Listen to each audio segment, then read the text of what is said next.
Well, thank you. Yeah. Kent and I talked for a couple of minutes before the program started about just what a craft conversation was and how to go about it. And I think what I'll do is just talk for a little bit about some of the things I notice in Kent's writing. Maybe pose some questions to Kent and see how he responds. And then if you want to follow up, I'll raise your hand and we'll go from there. I told Kent once I moved out of my campus office last May, I packed up all the books that were in the office, and my daughter and one of her friends moved us out. And now I can't find anything. And even though I've gone through the boxes, trying to sort and so forth, then I had a couple 10-year-olds helping me lug them downstairs, and that didn't help.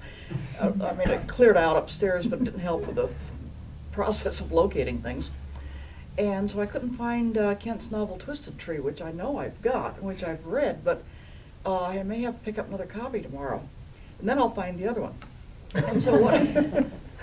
And so what I did was to reread an earlier novel of his called The Work of Wolves. I wonder, has anyone here read it? Oh, great, yeah. And once you start reading like a writer, you start noticing things that otherwise you might not notice. At least that's true for me. And in rereading, I'm stopping with my breath taken away by the emotional intensity of this book. Yeah, and Max, right? Yes, but especially in the relationships. Yeah, the emotional intensity. And so my question as a writer is, how do you achieve that? And one of the things you often do, it seems to me, is to focus not on the action, but kind of the immediate focus. There's an early scene where there's obvious tension between father and son, and the mother is concentrating on wringing out a dishcloth. Mm. And I see that happening again and again. Hemingway always said, look to the periphery. And do you do that consciously? Oh yeah, I think that we talk about this in classes often, in creative writing classes, diverting the reader's attention from the main thing to something else. And I think part of that is just that's kind of what human beings do when they get into an emotionally tense situation where it almost becomes unbearable. What they will do is they will avert their eyes, they will notice something else. And so I think that probably what's happening there is partly conscious, but I think it's partly just kind of being in tune with, I hope I'm in tune with the way human beings behave.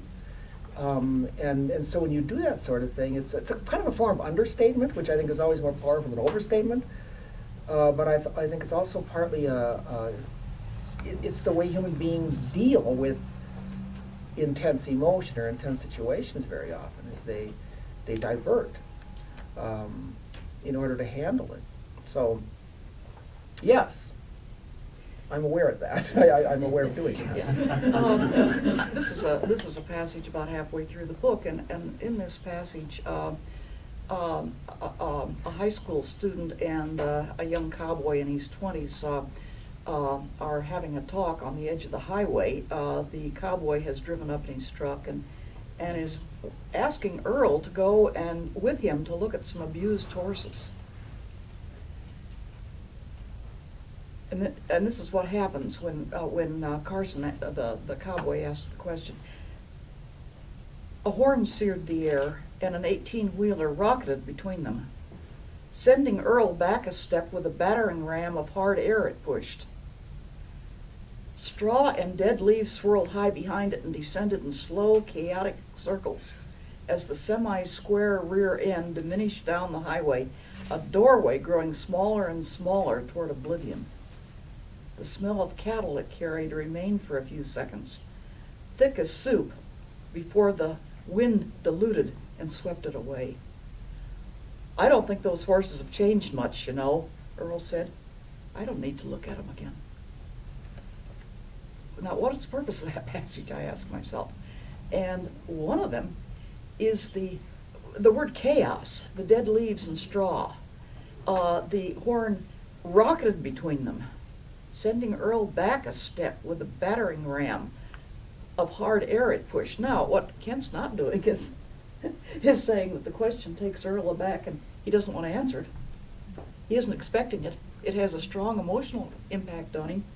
But what we get on the page is the force of that truck. And that just seems to me terrifically effective. Boy, thank you. I don't know how to respond to that.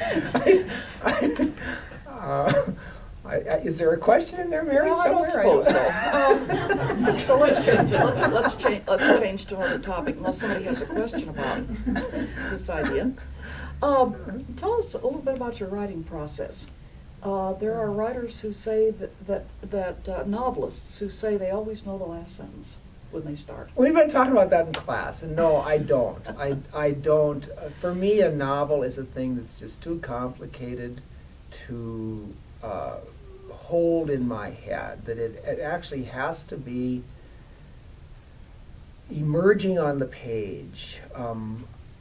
I think it would take a real big mind, way bigger than mine, to hold an entire novel in the head and say, okay, now I may write it down and I will reach my last sentence, and that sentence will be the right sentence and it will fit what I have written previously.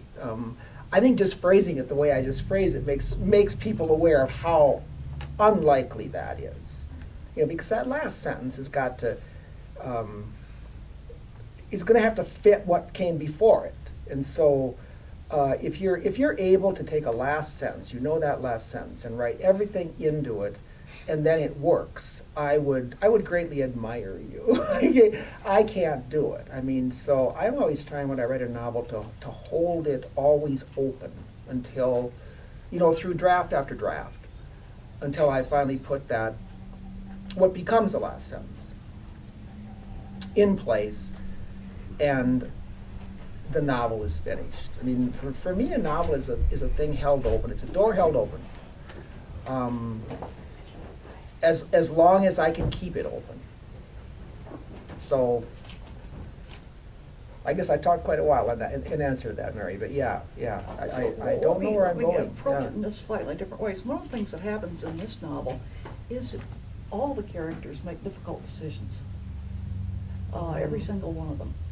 And the reader wonders what they'll decide, which of course that creates more tension.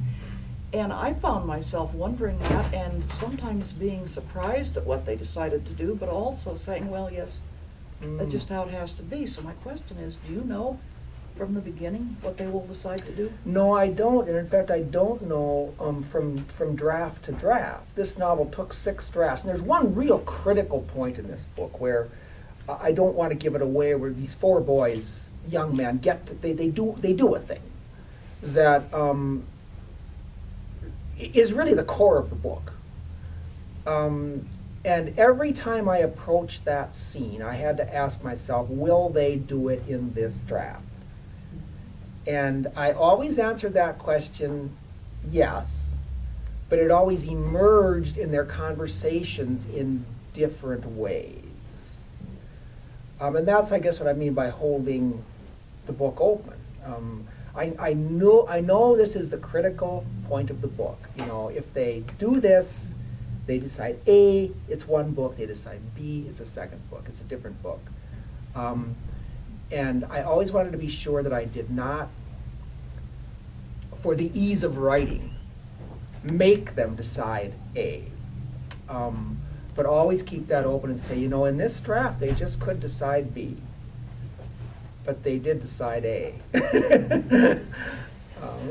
did the deciding, the characters or the writer? The characters, the writing, the situation, the rightness of the language coming through, it always seemed to say, this is where this is going. And in fact, that got firmer as I wrote a third and fourth and fifth draft. And I think that's kind of for me, the test of whether or not you're making the right decisions or not. Surely I'm making the decision. I'm doing the deciding. But I think part of the test of whether you're deciding correctly or rightly or in tune with the book is if that decision seems stronger or better or richer in the third draft than it did in the second. And I think that's what happened. In fact, when the very title, The Work of Wolves, came out of that very scene, and it only emerged in, I think, the fifth draft. And it was like I went, oh, that's what I'm doing. You know, that's what this novel is about. That's what this scene is about. When I wrote that phrase, and then I realized that probably has got to be the title of the book. Kind of a follow-up to that.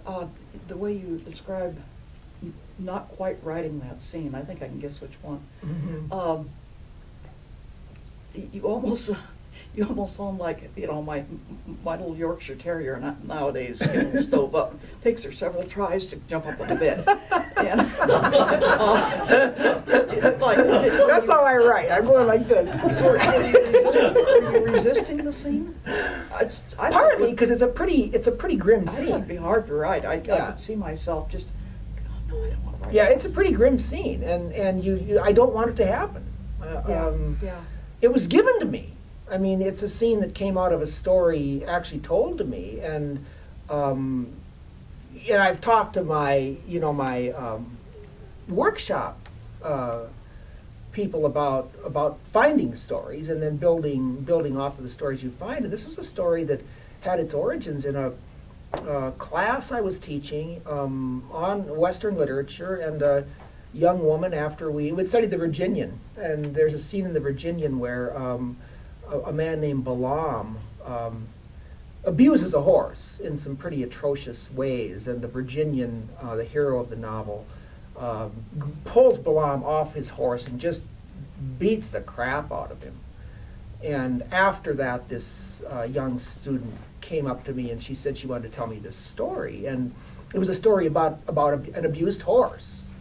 And what some high school kids that she knew did with this horse to keep it from being abused, and I acknowledged that at the end of the book, and the story was so powerful that I asked her, if I could have it, if I could try to write this up as I thought it was a short story at the time, and I thought I had a couple of months of work ahead of me, and then some things happened very early in the attempt to write it up that I went, oh, this is a novel. This is clearly a novel. And I then saw, instead of 2 months, I saw at least 2 to 3 years of work ahead of me, which made me very happy because I like to have work to do. What was your question, Mary?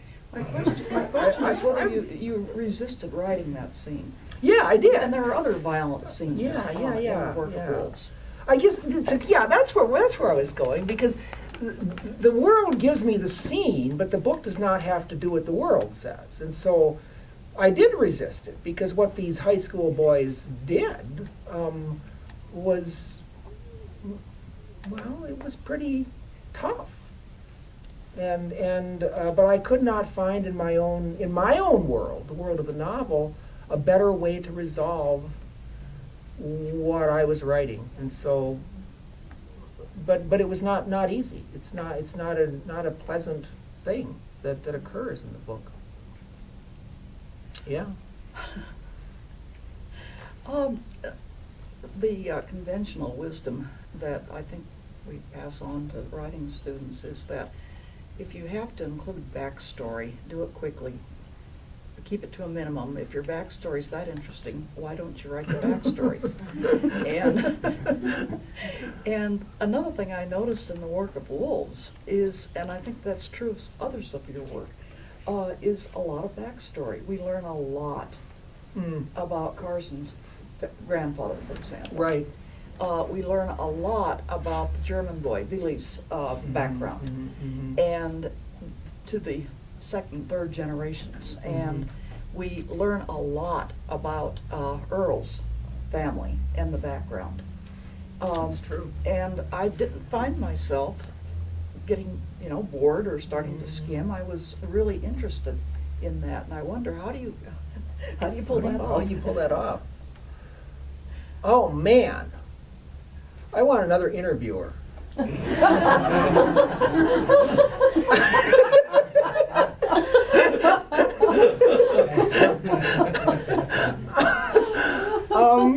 I'm going to talk all around that question, people, and see if I come to some kind of answer. I saw this book, and maybe it's in what the vision I had of the book. I saw the book as really three major strands of lives that, as the book progressed, braided together into a single strand. And so, and I think that happens in the book, I've kind of got Earl, and I've got Carson, and I've got Willie, the German boy. And they're like, there's three separate lives, and then these horses braid them.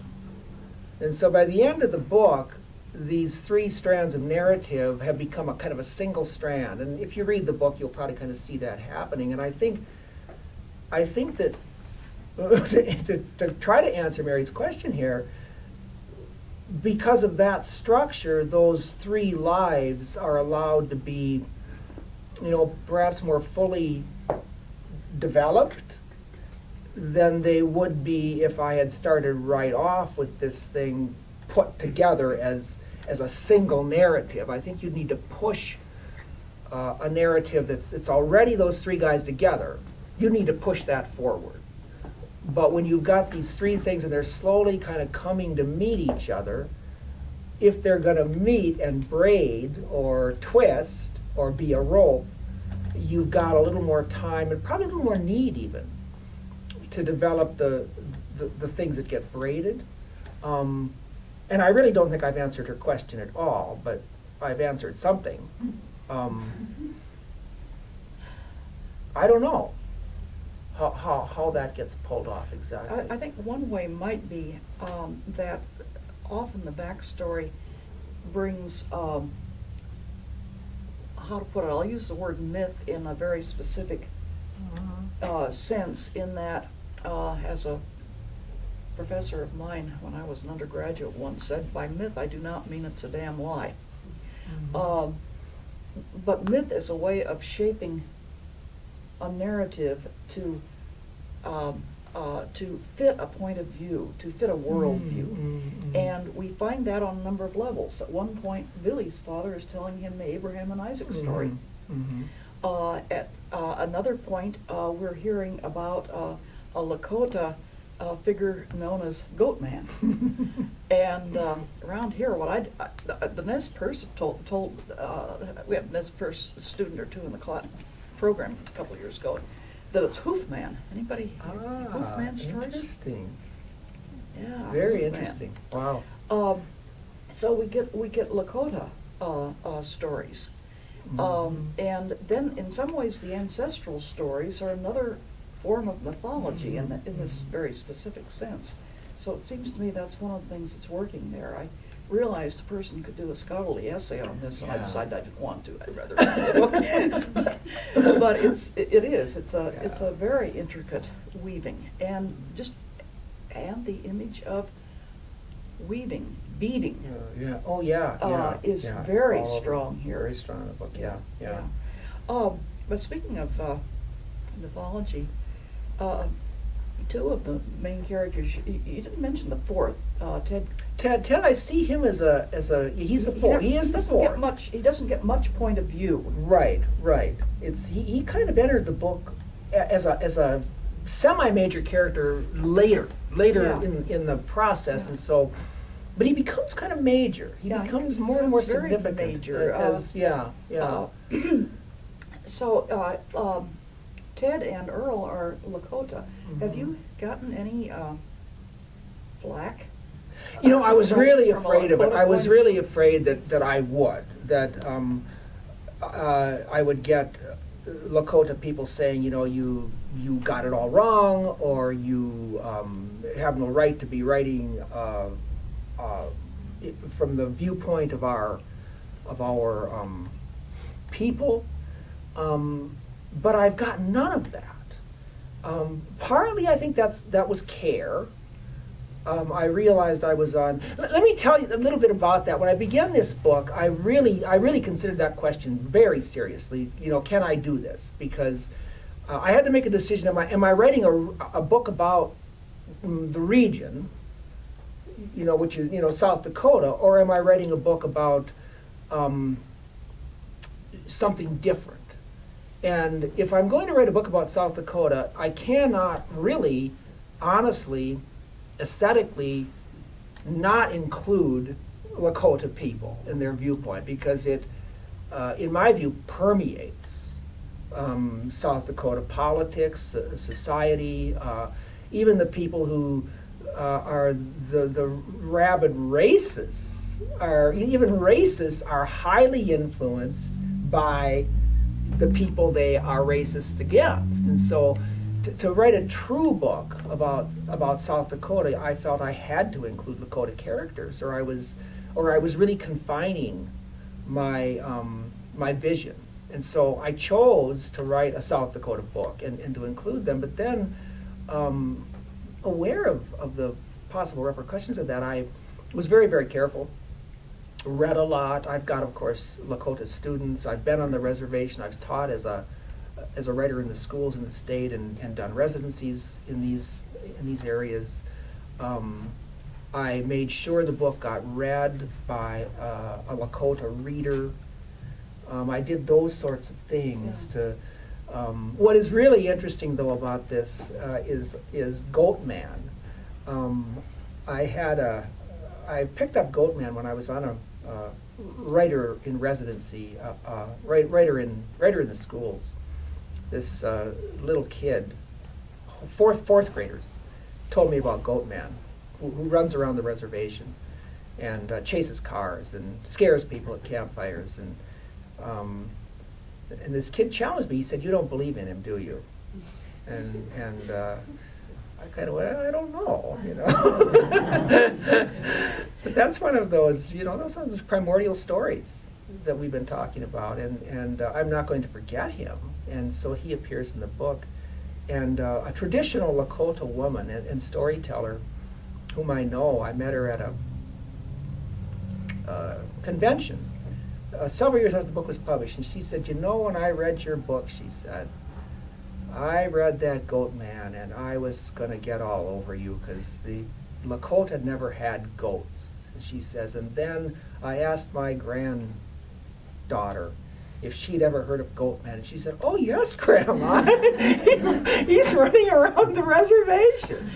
And so, and then she laughed and we laughed. I thought that was really very funny that you know, the grandchild knew all about Goatman, and she did not. So Well, that was the closest I came to getting into trouble. And- Luckily, the grandchild And saved one of the me. great things here, one of the ways you introduce what you might call the hardcore Lakota information is through the German exchange student. Yes. Who, Oh, that's hilarious. Yeah. The German influence, Oh, yeah. or I should say the other way around.